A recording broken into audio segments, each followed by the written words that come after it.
स्वागत है आप सबका मेरे एक नए वीडियो में। आज मेरे पास नई वाली बजाज पल्सर NS 200 है। बहुत दिनों से, बहुत सालों से हम वेट कर रहे हैं कुछ अपडेट्स का पल्सर NS 200 में, और फाइनली कंपनी ने ये बाइक के अंदर अपग्रेड्स दे दिए हैं, फीचर्स ऐड कर दिए हैं।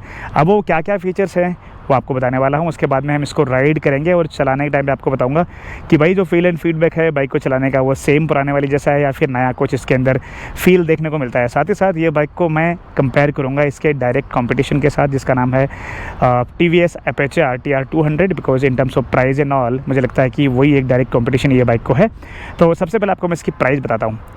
ऑन रोड प्राइस हैदराबाद का है 1,93,000 रुपीज़। अगर आपको ये बाइक लेनी है तो बजाज अभिनंदन जो शोरूम है जहाँ से हमने ये बाइक ली है वहाँ से आप बाइक ले सकते हैं। उनका कॉन्टैक्ट डिटेल आपको मैं नीचे डिस्क्रिप्शन बॉक्स में दे दूँगा। पुराने वाली से कंपेयर करें तो इसका प्राइस ऑलमोस्ट 6 से 7 हज़ार रुपये बढ़ गया है। तो आपको क्या क्या मिलने वाला है वो 6 से 7 हज़ार ज़्यादा देने के बाद में वो आपको बताने वाला हूँ। और ट्रस्ट में it is worth spending this 6 to 7,000 rupees. तो सबसे पहला चेंज जो आपको बाइक को देखते ही समझ में आ गया होगा वो है अब इसमें आपको फुल्ली LED हेडलैम्प मिलती है। हालांकि इसके अंदर आपको प्रोजेक्टर हेडलैम्प नहीं मिलता है, मतलब जो आपको P150 या फिर जो 160 है उसके अंदर आपको जो देखने को मिलता है वो यहाँ पे आपको देखने को नहीं मिलेगा। बट यहाँ पे ये देखो DRL ना, ये बहुत ही ज़बरदस्त दिखती है।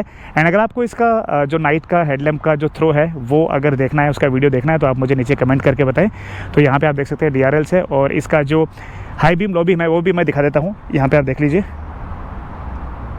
ये मैं पास का स्विच यूज़ कर रहा हूँ। सो नीचे आपको एक अलग लाइट दी गई है, ऊपर यहाँ पे अलग लाइट दी गई है, और आपको रियल लाइफ में ये बहुत ही ज़बरदस्त दिखेगा। जब आप इसको चलते हुए देखोगे ना तो भाई मज़ा आ जाएगा आपको। और आई एम श्योर इसका जो थ्रो है लाइट का नाइट के टाइम पे वो भी और अच्छा हो चुका है। उसके लिए अलग से अगर आपको वीडियो चाहिए तो मैं बना दूंगा। एंड जो इंडिकेटर्स है वो भी यहाँ पे आपको LED दिए गए हैं। पूरे के पूरे जो इंडिकेटर्स है वो LED है। आपको मैं एक बार ऑन करके दिखा देता हूँ। ये आप देख सकते हैं, पीछे से भी आपको मैं दिखा देता हूँ, पीछे भी आप देख लीजिए। सो जितने भी लाइट्स वगैरह है वो सब के सब इसके ऊपर आपको अभी LEDs देखने को मिलते हैं। ये तो पहला चेंज हो गया। आपको ये हेडलैम्प कैसी लगी मुझे नीचे कमेंट करके आप ज़रूर बताएं। दूसरा सबसे बड़ा जो चेंज हुआ है वो है इसका सिस्टम कंट्रोल। तो एक बार इसको मैं बंद कर देता हूँ, उसके बाद में फिर से ऑन करके आपको दिखाता हूँ। सेम डिज़ाइन नहीं है जो आपको P150 या फिर जो 160 है उसमें देखने को मिलता है। ये काफ़ी बड़ा है, और यहाँ पे जो ट्रिम लगाया गया है ना वो भी काफ़ी प्रीमियम आपको फील देता है। और यहाँ पे आपको स्मार्ट कनेक्ट, क्योंकि इसके अंदर आपको ब्लूटूथ मिलता है। इसको ऑन कर लेते हैं। तो जैसे ही ऑन करोगे ये आपको almost I think 199 kilometre per hour की स्पीड दिखाएगा। काश उतनी ये चल पाती। सो यहाँ पे आपको gear position indicator, speed, odometer reading, trip 1, trip 2, instant fuel economy, average fuel economy आपको देखने को मिलेगी। एंड एवरेज जो आपको मिलेगा ना कि भाई आपने 50 किलोमीटर चलाया है, वो 50 किलोमीटर में आपको कितना ये बाइक ने माइलेज दिया है। साथ ही साथ आपको डिस्टेंस टू एम्प्टी, मतलब इसमें 5 लीटर है टैंक में, तो वो 5 लीटर से आपकी बाइक कितने किलोमीटर चल सकती है वो भी आपको यहाँ पे देखने को मिलेगा। इसके अलावा इसके अंदर आपको ब्लूटूथ की कनेक्टिविटी मिलती है, और जैसे आप अपना फ़ोन ये बाइक के साथ कनेक्ट करोगे तो जो भी कॉल वगैरह आ रहा है उसका नोटिफिकेशन आपको यहाँ पे देखने को मिलेगा। साथ ही साथ SMS आ रहा है तो उसका नोटिफिकेशन आपको मिलेगा। इसके अलावा बैटरी का परसेंटेज जो है वो भी आपको यहाँ पे देखने को मिलेगा, और यहाँ पे आपको शिफ्ट लाइट भी दी गई है। इसके अलावा तीसरा जो चेंज यहाँ पे किया गया है वो है कि यहाँ पे आपको अलग क्वालिटी के और अलग डिज़ाइन के जो स्विच गियर्स है वो देखने को मिलता है। High beam, low beam and जो पास का स्विच है आपको यहीं पे दिया गया है।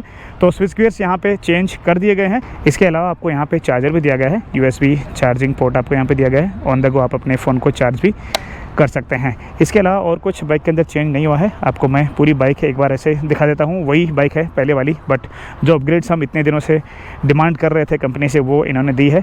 सामने आपको USD सस्पेंशन मिलता है, एंड ड्यूल चैनल आपको ABS मिलता है। 300 mm का डिस्क मिलता है, पीछे आपको 230 mm का मिलता है। सामने जो आपको टायर दिया गया है वो 100 सेक्शन का दिया है। 17 इंच का आपको टायर यहाँ पे मिलता है। ट्यूबलेस टायर आपको दिया गया है, एंड पीछे आपको जो टायर दिया गया है वो दिया गया है 130 सेक्शन का। तो मेरे हिसाब से ओवरऑल जो लुक है बाइक का उससे ज़्यादा मैच नहीं खाता है। मेरे हिसाब से 140 सेक्शन का टायर अगर यहाँ पे दिया गया होता तो और बाइक का जो ओवरऑल लुक है ना, मॉन्स्टरस लुक, जो मॉन्स्टर लुक है बाइक का, उसके ऊपर और अच्छा लगता। तो ये एक चीज़ मुझे लगता है कि बजाज को देखनी चाहिए कि एटलीस्ट ये गाड़ी के ऊपर जो सेगमेंट की लीडर मानी जाती है उसके ऊपर 140 सेक्शन का यहाँ पे टायर दिया जाना चाहिए था। जो आपको सस्पेंशन मिलता है वो मोनोशॉक मिलता है। आप ओबियसली इसको प्रीलोड एडजस्ट जो ऑप्शन दिए हैं वो यूज़ करके एडजस्ट कर सकते हैं। अब हम इंजन के बारे में बात करते हैं। ये air plus liquid cooled engine, यहाँ पे आप देख सकते हैं कूलेंट आपको दिख रहा होगा। इंजन के पावर आउटपुट की बात करें तो यहाँ पे आपको जो फ्यूल इंजेक्टेड इंजन मिलता है ना, ये पावर आउटपुट प्रोड्यूस करता है 24.5 PS का एंड 18.7 Nm का आपको टॉर्क यहाँ पे देखने को मिलता है। ये BS6 phase 2 E20 complaint engine आपको यहाँ पे दिया गया है। नीचे आपको एक यहाँ पे गार्ड वगैरह दिया है, जो नीचे मैं कवर बोल सकता हूँ, और तो ज़्यादा इसको कुछ बोल नहीं सकते। मुझे लगता है कि it is more of design. बाकी फ्यूल इंजेक्टेड यहाँ पे लिखा गया है। 12 लीटर का आपको पेट्रोल टैंक मिलता है। E20 आपको यहाँ पे लिखा हुआ दिखाई देगा और 3D में आपको यहाँ पे पल्सर का जो लोगो है वो दिया गया है। एंड यहाँ पे आपको क्रोम में 200 लिखा हुआ दिखाई देगा। रेड कलर का स्टिकर आपको दिया गया है। टैंक आपको पैड यहाँ पे मिलता है कंपनी की तरफ से। काफ़ी वाइड सीट मिलती है और पीछे अगर आप पिलियन को बिठा के लेके जाना चाहते हो, फैमिली मेम्बर को, किसी को भी, तो आप आराम से यहाँ पे उनको बिठा सकते हैं। ग्रैब रेल भी आपको अच्छे वाले दिए गए हैं। NS 200 यहाँ पे लिखा गया है। पीछे से बहुत ही ज़बरदस्त ये बाइक दिखती है भाई। ये सेगमेंट में बोल रहा हूँ ना, इतने दिनों से ये बाइक राज करती आ रही है। और यहाँ पे आपको टेल टाइडी वाला फील देखने को मिलता है, बट थोड़ा सा वायर्स जो है ना, ये मुझे लगता है कि थोड़ा सा और इंटैक्ट कर देते, अंदर छुपा देते तो और अच्छा लग सकता था। बाकी ये साइड से आप देख लो, बाइक को काफ़ी ज़बरदस्त दिखती है।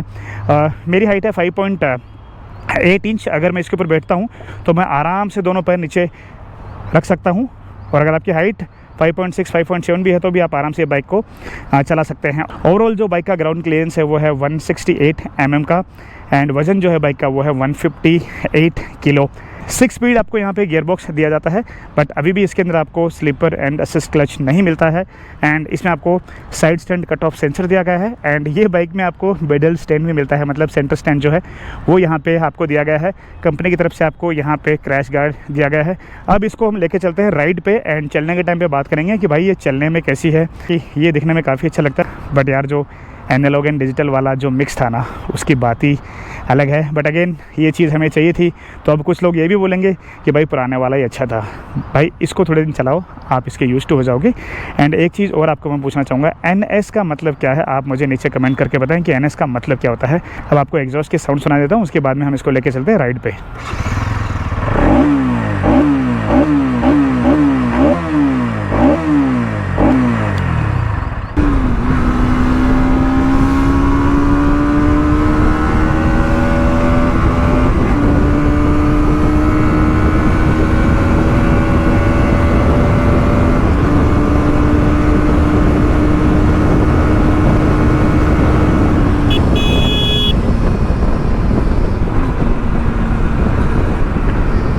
तो सबसे पहले हम बात करते हैं इसके इंजन के बारे में। तो इंजन परफॉर्मेंस की बात करें तो इनिशियल RPM में थोड़ा सा आपको कम पावर मिलता है। मतलब ऐसा नहीं है कि आपको पावर मिलता ही नहीं है, बट इनिशियल RPM में आपको थोड़ा पावर कम मिलता है। मिड RPM में बहुत ही ज़बरदस्त पावर आपको ये बाइक फील कराती है। इसका मज़ा पता है कहाँ पर है? इसका मज़ा है मिड RPM ख़त्म होने के टाइम पे, एंड जो टॉप RPM है जैसे ही वो आता है ना, उसके बाद में इसका जो मज़ा है ना चलाने का, नेक्स्ट लेवल। एंड इतना ज़बरदस्त एग्जॉस्ट का साउंड आता है हायर RPM में कि आप इस पर आफ्टर मार्केट एग्जॉस्ट लगाना ही पसंद नहीं करोगे। इतना अच्छा साउंड आता है। आपको मैं एक बार यहाँ पे खींच के बताता हूँ।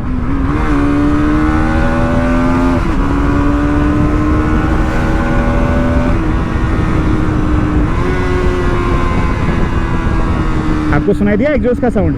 तो इतना ज़बरदस्त एग्जॉस्ट का साउंड आता है। मिड RPM में बहुत तगड़ा पावर आपको देती है। इंजन रिफाइनमेंट की बात करें तो बहुत ही ज़बरदस्त इंजन है, काफ़ी रिफाइंड इंजन है। आपको हायर RPM में भी बिल्कुल भी वाइब्रेशन ये बाइक से नहीं आते हैं। थोड़ा बहुत आपको जो बज़ फील आता है ना, वो आता है आपको टैंक के दोनों तरफ, एंड जो फुट पैक्स है वहाँ पे। बज़ का मतलब ये है कि आपको ऐसा फील होता है कि भाई आप सिंगल सिलेंडर इंजन चला रहे हो। बाकी वाइब्रेशन कुछ भी नहीं आता है। आप कितना भी इसको हायर RPM पे खींचो तो इसमें आपको बिल्कुल भी वाइब्रेशन फील ही नहीं होते हैं। इंजन की हीट आपको ज़्यादा यहाँ पे नहीं लगेगी, स्पेशली जब आप गर्मी की जो सीज़न होती है वो टाइम पे चलाते हो, या फिर आप ट्रैफिक वगैरह में चलाते हो ना, वो टाइम पे आपको इस इंजन से गर्मी फील बिल्कुल भी नहीं होगी, बिकॉज यहाँ पे आपको air plus liquid cooled engine मिलता है। सो engine is really good, it is very much refined, and trust में आप एक बार इसका टेस्ट राइड करके देखो, आपको मज़ा आ जाएगा। एग्जॉस्ट का जो साउंड है ना, आप सुनिए एक बार। अब हम बात करते हैं इसके गियरबॉक्स के बारे में। तो क्लच का जो पुल है वो बहुत अच्छा है। हालांकि यहाँ पे आपको स्लीपर एंड असिस्ट क्लच नहीं मिलता है, फिर भी जो क्लच का जो पुल है ना वो बहुत ही लाइट है। गियर शिफ्टिंग बहुत ही प्रिसाइज है, बट फिर भी मैं कहूँगा कि भाई आप ऑलमोस्ट 2 लाख रुपए गाड़ी के ले रहे हो तो यहाँ पे आपको स्लीपर एंड असिस्ट क्लच मिलना चाहिए। TVS अपेचे RTR 200 में आपको 5 गियर मिलते हैं, मतलब 5 स्पीड गियर बॉक्स मिलता है, और यहाँ पे आपको 6 स्पीड गियर बॉक्स मिलता है। वो एक ये बाइक को प्लस पॉइंट है, क्योंकि यहाँ पे आपको ज़्यादा टॉप स्पीड मिल पाती है। मेरे हिसाब से RTR 200 जो है ना वो जा पाती है ऑलमोस्ट 140 किलोमीटर पर आवर, ये 150 प्लस चली जाती है। अगर आपको इसकी टॉप स्पीड देखनी है तो मुझे नीचे अभी कमेंट करें कि आपको टॉप स्पीड देखनी है 2024 बजाज पल्सर NS 200 की, तो उसके लिए अलग से मैं एक वीडियो बना दूंगा। सो गियर बॉक्स है ना काफ़ी स्मूथ है, आपको कभी भी ऐसा लगेगा नहीं कि फॉल्स गियरिंग है, फॉल्स न्यूट्रल ये बाइक ले रही है। सो गियर बॉक्स को लेकर आपको कोई भी दिक्कत नहीं होगी। और अब हम बात करते हैं इसके सस्पेंशन के बारे में। तो यहाँ पे जो सस्पेंशन दिया है ना सामने का, वो एकदम से अच्छे से ट्यून किया गया है। अगर आप इसको ज़्यादा सिटी में यूज़ करते हो या फिर ऐसी जगह पे यूज़ करते हो जहाँ पे ज़्यादा ट्रैफिक है और ज़्यादा रोड भी ख़राब होती है, तो वहाँ पे आपको सामने का सस्पेंशन काफ़ी अच्छा कंफर्ट देगा। एट द सेम टाइम जब आप गाड़ी को सडनली लेफ्ट और राइट लेते हैं या फिर ऐसी जगह पर आप फंस जाते हैं जहाँ पर आपको लेफ्ट और राइट बहुत ज़्यादा लेना पड़ता है, स्पेशली जब आप ट्रैफिक में इसको चलाते हो, तो वो टाइम पे सस्पेंशन का जो सेटअप है ना वो बहुत अच्छा है, आपको बहुत ही अच्छी कंफर्टेबल फील देगा। मतलब जो ट्रैक्टेबिलिटी है ना गाड़ी का और जो मैनेवरेबिलिटी है वो काफ़ी अच्छी है। यहाँ पे पीछे का सस्पेंशन थोड़ा सा आपको हार्ड स्टिफ फील देगा। उससे क्या होता है, जब आप छोटे मोटे स्पीड बम्प्स के ऊपर से जाओगे या फिर पोतोल के ऊपर से जाओगे तो आपको ऐसा लगेगा पीछे का सस्पेंशन थोड़ा सा गाड़ी को उछाल रहा है। जब बाइक का सस्पेंशन स्टिफ रहता है ना तो आपको हाई स्पीड की स्टेबिलिटी काफ़ी अच्छी मिलती है। कॉर्नरिंग में जब आप बाइक को लेके जाते हो, कॉर्नर करते हो, वो टाइम पे आपको काफ़ी अच्छी स्टेबिलिटी मिलती है। तो यहाँ पे आपको दोनों का मिक्स मिलता है। सामने का सस्पेंशन थोड़ा सा सॉफ्ट साइड में ट्यून किया गया है, उसका मतलब ये है कि आप जब इसको हाई स्पीड पे लेके जाओगे या फिर बैड रोड्स पे भी लेके जाओगे तो आपको बैलेंस वाली राइड है ना, जो कंफर्टेबल राइड वो मिलेगी। सो सस्पेंशन सेटअप को लेके आपको कोई भी दिक्कत नहीं होने वाली है। फिर भी अगर आपको पीछे का सस्पेंशन ज़्यादा ही स्टिफ लगे, हार्ड लगे, आपको ज़्यादा ऐसा लगे कि बाइक को उछाल रहा है, तो आप उसको सेटअप कर सकते हो। उसमें आपको प्रीलोड एडजस्ट करने के ऑप्शन दिए जाते हैं। अब हम बात करते हैं इसके ब्रेक्स के बारे में। तो यहाँ पर मैं थोड़ा सा लेफ्ट में लेके पीछे देख के पीछे का ब्रेक आपको यूज़ करके दिखाता हूँ।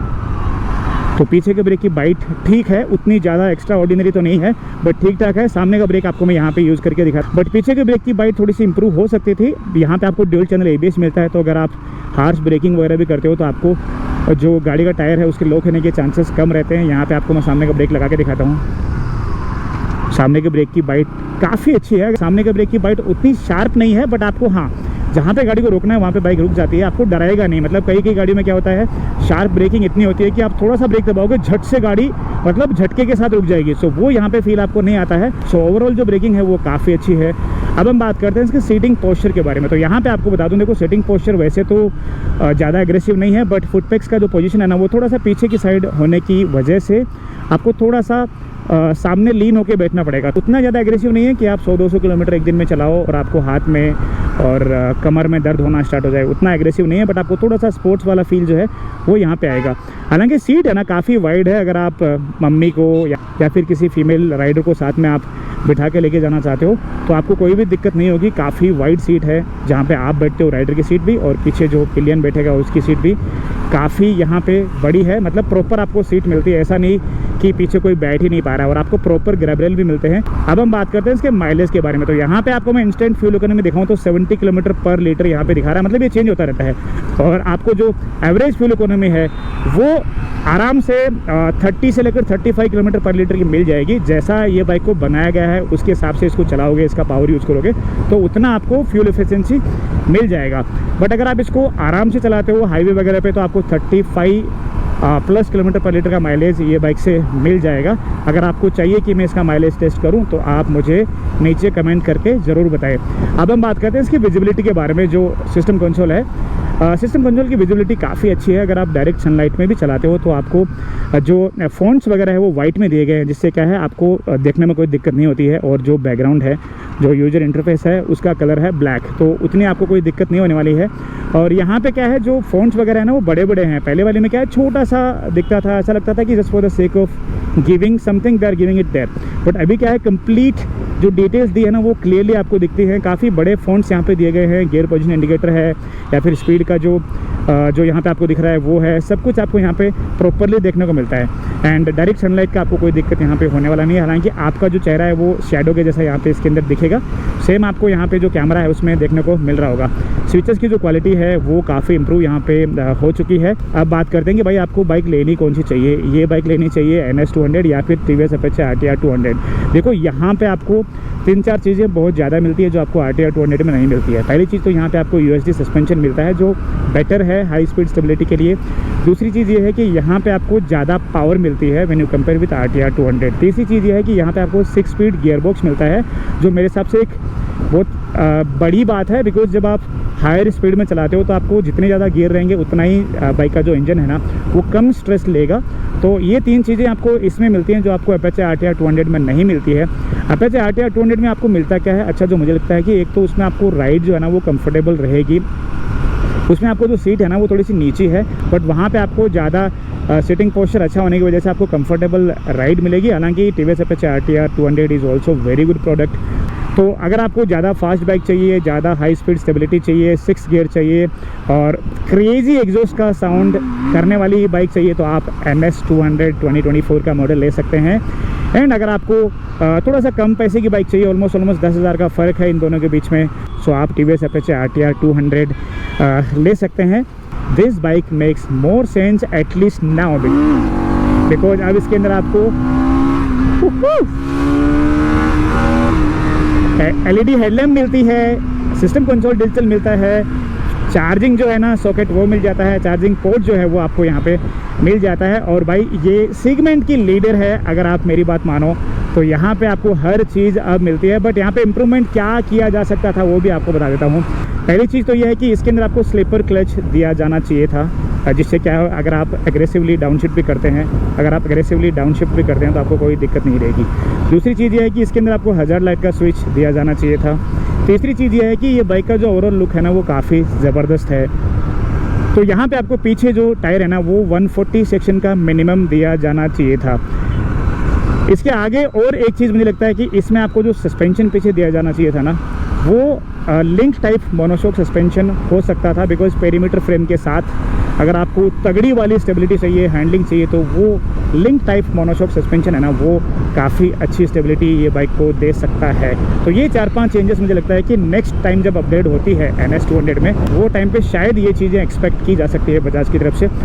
अगर आपको और कुछ जानना है ये बाइक के बारे में तो आप मुझे डायरेक्टली इंस्टाग्राम पे पिंग कर सकते हैं, नीचे भी आप एक कमेंट करके मुझे पूछ सकते हैं। अगर आपको वीडियो अच्छा लगा तो प्लीज़ लाइक करें। मैं आपको मिलता हूँ नेक्स्ट वीडियो में, तब तक के लिए जय हिंद, वंदे मातरम, ride safe and always wear your helmet.